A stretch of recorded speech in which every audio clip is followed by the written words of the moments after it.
Let's discuss the answer. So what's wrong with A?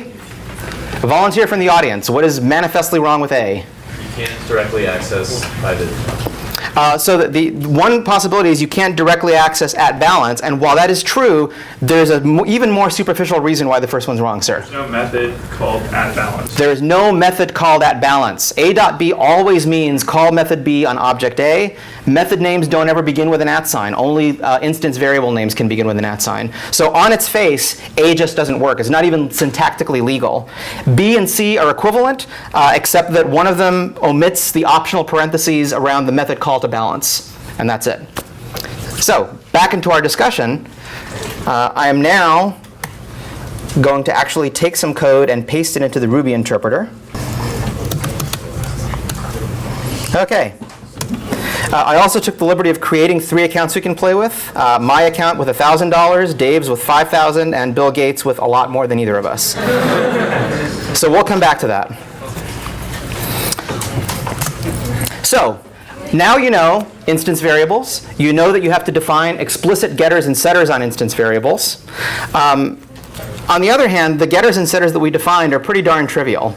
And it would be nice, right? This, to me, as soon as you start seeing stuff like this, where you've read this method and now you know what's coming, this is a sign that the language isn't supporting you. So might there be a more concise way? If these accessors and setters are such a common case, shouldn't there be a way to support them that is a little more elegant? And indeed there is. Let me do that again.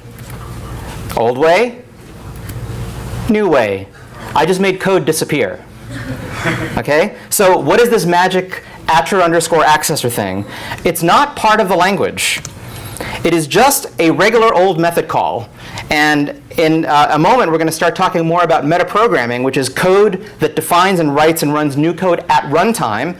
And one thing I said when I began introducing Ruby is I'm only going to talk about these highfalutin modern language features because I believe they help you write cleaner code that is easier to read and understand. This is an example. In fact, in the next homework assignment, one of the things you're going to do is you're going to essentially create your own more sophisticated version of @_accessor.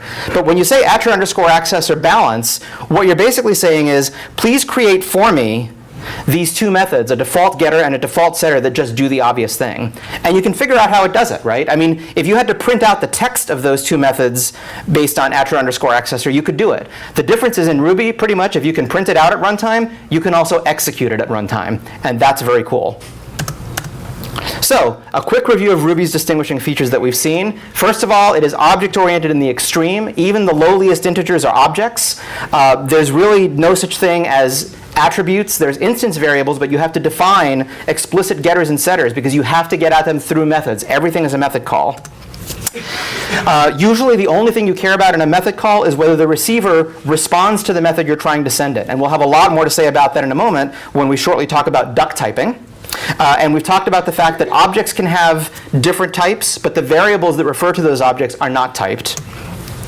And as we'll see, most of the expressions that we've seen are non-destructive. So we gave examples of like adding strings together, adding arrays together. We're going to see some functions that let you select and remove elements and rearrange arrays. In almost all cases, with a few exceptions that we'll identify, those functions don't modify the receiver. They return a new copy of an object. And that's part of Ruby's heritage as being functionally flavored from the functional programming community.